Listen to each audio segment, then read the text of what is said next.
watching and listening to Breakfast with Stephen and Anne. It's very good to have you with us today. And it's very nearly 6:35. Should we take a look at today's front pages? The Sunday Times is leading with the liberation of the city of Kherson in Ukraine. It was the only regional capital captured by the Russians in this year's invasion. Sunday Telegraph leads with the plans, a 10-point plan to tackle the migrant crisis to end what they're calling Hotel Britain. In the Mirror, Matt Hancock's local vicar speaks out, he says he hasn't got a prayer. I don't know. A very good friend of mine last night said she thought he would win. Oh, well, there you go. Daily Star Sunday is also ripping into Mr. Hancock for his appearance on the show. You can't get away from him at the moment, I'm afraid. No, headlines everywhere. Let's go through those papers in a bit more detail with broadcaster Claire Muldoon and former head of counter-terrorism at the MOD, Major General Chip Chapman. Good to see you both this morning. Thank you. Claire, let's start with the Telegraph, should we, in Hotel Britain? Yeah, well, let's start with the actual front pages, and you would never believe in a month of Sundays that this was Remembrance Sunday, because there's very little mention on any of the front pages, apart from the beautiful picture of Princess of Wales, Kate there on the Telegraph. Let's move on. So the 10-point migration plan to end Hotel Britain. Do you know how much this is costing the UK taxpayer per day? Oh, it's like 6 million quid. 5.8 million pounds. It's just shocking. And yet, on Remembrance Sunday, can't we even think of our sick and retired servicemen and women that, some of them are facing housing crisis, some of our, we should be sorting out our own lives, our own society. I drove past this morning, not far from here, someone who was stood at traffic lights with a big sign saying, former soldier, need food, need home, No. Yeah. Yes. Yeah. And that is the reality that we're facing. And yet, £5.8 million a day to fuel this migration of Albanians, mostly 30%, are now saying that they want asylum. And I'm sorry, this 10-point migration plan to end Hotel Britain has come too late.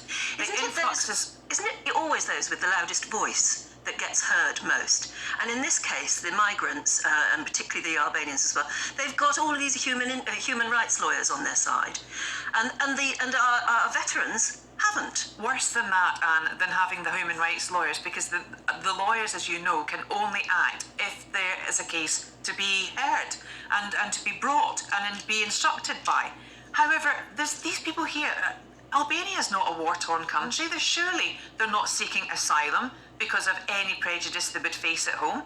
It needs to stop. They're fueling the business model that's been set up by the crooks that are peddling women and children and young defenceless people over with their mobile phones over into this country, and it's wrong. Now, don't get me wrong, if there's someone who needs help fleeing Afghanistan because of the state we left that in with the West, then fine. We need to search, we need to help asylum seekers, valid asylum seekers, not these criminals. Chip, what's the Mail on Sunday got? Yeah, the front page of the Mail on Sunday is Albanians' Poppy Day insult to Churchill, which is interesting given what Claire said, of course, because we've got currently the Albanians, who we seem to revile, the Poppy, which we revere, and Churchill, which we revere. But actually, it's slightly more interesting in a sense, because these were Albanians who weren't protesting on Armistice Day, the 11th. They're not protesting today on Remembrance Day. They were protesting yesterday. So the question is this legitimate protest? And the answer is we fought wars for this to be legitimate protest. And were these the asylum seekers? No, they're not. These are people who were here and are here legitimately. So the real question here is, what were they protesting about? Yes. And they're really protesting about some of the language and demonisation of the Albanian community. And this is why we have to be very careful sometimes about the language we use. So these are people who do pay their taxes. They are not the people that Claire was referring to. Where I absolutely agree with Claire, though, is, of course, where there's money to be made. That's where serious organised crime comes in. And that is the business model which Claire was referring to, which we need to break. You see, that's very interesting, though, isn't it? Because we do, and we do it as individuals. We end up saying, well, all Albanians are bad. It's like when the virus broke out, because Trump started going on about the China virus, that actually there were Chinese people in this Yes. country being attacked. Yeah. We've got to be. You said the language is so important here. Actually. Yeah, We've got to and be you know, careful. because we do a lot of psychological sort of stuff in counter-terrorist, and this is sort of classic framing bias in the way that the headline is written. No, it's done all the time. That's not going to change. But sometimes we have to be slightly careful about this. But particularly though that they targeted the Churchill statue doesn't endear them, certainly to the press, and doesn't endear them to anyone. I mean, that's surely where they went wrong. Their legitimate right to protest, I think we would all defend. But it's where they insult Churchill. They wrapped a flag around it. They're begging. Yes, it wasn't actually what I thought. They Didn't spray drape it over They him. wrapped a flag around Yeah. the pedestal. I don't But think they knew that would is- get them noticed, but unfortunately it's got them the worst sort of front page, hasn't it? If you look at that, that's the Daily Mail sort of crying out against Albanians, isn't it, really? Yeah, which Well, that's the problem. That's what mainstream media often does. I mean, there was a witch hunt to get Boris Johnson out. He's out. You know, there's a witch hunt for, the Daily Fail, as we sometimes refer to it. And it's the optic, the dangerous language, the loaded language that is often used to demonise. And it's that othering of people that we can't have. And I think the other thing is here, they were really protesting for their respect for human rights after the language about invasion of illegal immigrants. Now, actually, although we've had Brexit, what most people don't realise is that we are still part of the Council of Europe. The Council of Europe has three parts. It's to do with human rights, democracy, and the rule of law. We are still a constituent of that. The only nation which has been kicked out of that this year is Russia. That is separate than the Brexit issue. Yeah. Okay, let's have a look at everyone's favourite politician in the Sunday Mirror, Claire. Gosh, front page of the Mirror. Hancock hasn't got a prayer. I am watching it. I am. I love it. I don't really have a lot of time for Matt Hancock, and every time I see him, I'm either watching it through my fingers for sheer it's just Cringiness. that. How can he be that bad? I am just, and this is a story here, but his local vicar from his constituency has said he's clearly neglected his constituents by going into the jungle. I think he's abdicated his responsibility as an MP, and I think there's more than the whip that ought to be removed here from Matt It's happened Hancock. before. It doesn't make it okay, does it? No, but why is there more of an outcry about this, abdicating his responsibility with this than there was from when, say, Nadine Dorries did it? Do you know why? Because we've come through a pandemic. He was in charge of health during that pandemic. Whether you like it or not, people are still angry at him for the perceived break of COVID rules when people couldn't attend funerals, couldn't attend deathbeds, couldn't hug anyone. And he was caught with a magic camera, a secret camera, having an affair. And that's what made him go. It was the fact he was caught. And that's what I'm really upset about. And I agree with the vicar of his constituents in Suffolk. And they say our MP has neglected his voters. Get him out of there. But they won't. And I don't want him to go. No, and the viewers are voting him into every trial, Bush-Tucker trial, aren't they? As they did And a to lot of Peter other Price. viewers are complaining now that it's simply become the Matt Hancock show, and they're a bit fed up with him. But I don't know, but does anyone else watch it? No. Am I the only one? No, I was talking to my best friend last night, and she said it is absolutely gripping, and she's convinced he'll win because he's just going into all of these awful trials, and he is succeeding. But it's the way he interprets his actions from the past. I'm here because I want to show everyone I'm kind of like normal. MPs of this do not wave a banner for the legitimacy of MPs' behaviour, 1, 2, your behaviour in the past, and 3, what you want of it when you're out. Why are you watching it then? I love it. I love it. I don't Like like watching it. people suffer. I don't love, well, I was saying yesterday that I don't understand why there's a fascination with watching people suffer, and someone tweeted me and said, well, it's always been the case. Look at Gladiators. yes. But it's like that. We want to see other people suffer. They're getting paid for it. Well, they're getting They're paid so for it. narcissistic and so proud and so egotistical that they think this behaviour is the norm. And to be honest with you, the cesspit of politics in the Houses of Commons, I don't think there's much difference. No, I was going to say he's used to What he's assessment, used to isn't it.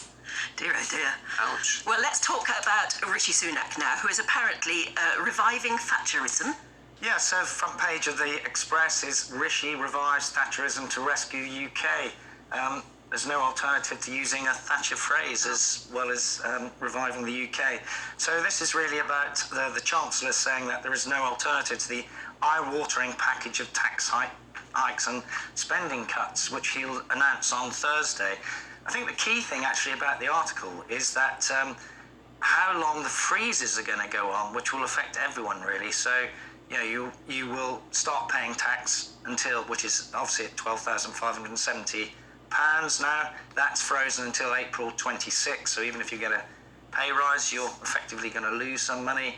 The higher rate tax will remain at £50,270 until the same 2026. So everyone is going to get poorer really over the next few years, particularly because the economy shrunk by 0.2% in the last quarter, and we're going to be in 2 years of recession. But it's a comparatively painless way of, not painless as far as our pay pockets go, but painless as far as the government goes, because they say, well, they're not raising taxes, are they? They're just not altering the threshold. That's so right. They get more revenue without actually putting taxes up. Yeah, and I think one of the key phrases that they're using is this is the first budget where they're not pulling rabbits out of hats. So it's a sort of realism measures from the government to plug They keep warning the us. black hole. These dire warnings, though. It's making you dread Thursday, isn't it? Oh, I think everyone, I think your viewers, your listeners, certainly I am. I'm just so sick of everything that's happening in the world right now. It's so awful. You've got the Trump administration, are we going to run? Will we run? And all the American Less likely politics. to overnight, they reckon. Huh? They reckon it's less likely. Yes. And he was the one Trump even called Rick Santos sanctimonious or something. Yeah. I mean, come on, the geopolitics in this country and abroad. COP27, now the G20. Where is it? In Bali. Bali. It's very nice. So Nice. to be fair, the G20, as we're hearing from Peter Spencer earlier on, you'll understand a lot of this, Chip, better than the rest of us. It's what happens behind closed doors at these meetings, isn't it? Yeah, it is. And of course, I'm interested in geopolitics because that's what's driving the world at the moment. One of the things you can say about the last 8 months is that we used to think that economic dependency and globalization, which is all G7, G20 is about, means that we'd never go to war again. But politicians are actually about power and extending their power. They are not accountants. They are not spreadsheet managers. And that's what we've seen with Putin since February. It's just about power. They just because you always wonder, don't you? Why do countries go to war? What's Power it and about? narcissism and control. That's It's all it. about power. It's not really. We always go back to the great philosophers. For us, it's Thucydides. You go to war for one of three reasons: fear, honour, or interest, vital interest. No other reason. All interest is pride and control, surely. Vital interest. Yeah. Putin saw his vital interest as to regain spheres of influence Land and grab. lost territory. That's it. Yeah. Yeah. Oh, interesting, isn't it? This is why you need a military personnel. That's why I was musing about how ironic it is that we're wearing poppies. We're remembering particularly the recent world wars. Yeah. When we were allies with the Russians. And now we're going to be remembering the Ukraine dead and people like that, people who are fighting so vigilantly, and suddenly the Russians are again enemies. But I guess that's history. Well, one of the things for me is not only do we remember today, but for someone who was fairly senior like me and dealt at the political military interface, it's actually to remind politicians that you should only go to war for very, very good vital interests, because the consequences of war, as we've seen in Ukraine, 100,000 casualties on the Ukraine side, 100,000 on the Russian side, they are severe. So it should not be entered into lightly. No, very good point. And actually, that was rammed home last night. If you did see the Festival of Remembrance, when they focused on one particular couple who lost their son in a little video clip, and then they and a number of other people who'd lost people all entered the Albert Hall to a round of applause, and that was one of the most moving parts of last night. You can't remember the individual stories that follow on from conflict. Claire, let's have a look at charities, because when there's an economic downturn, charities always suffer. Yeah, so the view from the Sunday People today, is charities hit by Christmas blackout. And what they're saying, they've gone over the country, all over the country, and there's about 3 or 4 people who spent thousands of pounds on outdoor lights and decorations for their home. And what they do is they light them up every year at Christmas time, and people come and they give money, and they have they raise money for charity. But there's a twofold impact here. One, the footfall, but two, the fact of the energy crisis. They cannot afford to do that anymore. So there's going to be charities that will withdraw. Some of the amounts go up to £5,000 that will not go to the charities now. Now, this is often overlooked when everyone talks about the cost of living crisis, food banks, etc., because we are all under the cosh at the moment. We all are watching what we're doing, what we're spending, etc., and often the charitable payments are often the first to go from budgets. Yeah. From household budgets. Of course they are, because you think charity begins at home. Got to feed my kids exactly, before anyone else. Exactly. So they're going to feel the pinch, and it's people don't realise the impact of cost of living crisis. They don't realise the impact of this until it actually happens. And I think it's, I think it could be tacky, it could be whatever, but it's still brightening up the area. Oh, yes. It's quite nice fun to go and see, and it's a bit of fun. It's a bit of kitsch, but we won't be having it as much this year. I'll tell you what I don't like, and we see it on our strap there, and it's on the front of the paper, Xmas. No, I hate Xmas. Yes. It's Christmas. We should ban Christmas. Xmas. Yeah, I quite agree. I don't like it as a... Get rid of the X. Do you know where it comes from, though? Newspapers. I've always thought it was newspapers because it was an easy headline. Is it not Christ's cross? No, it's No, not.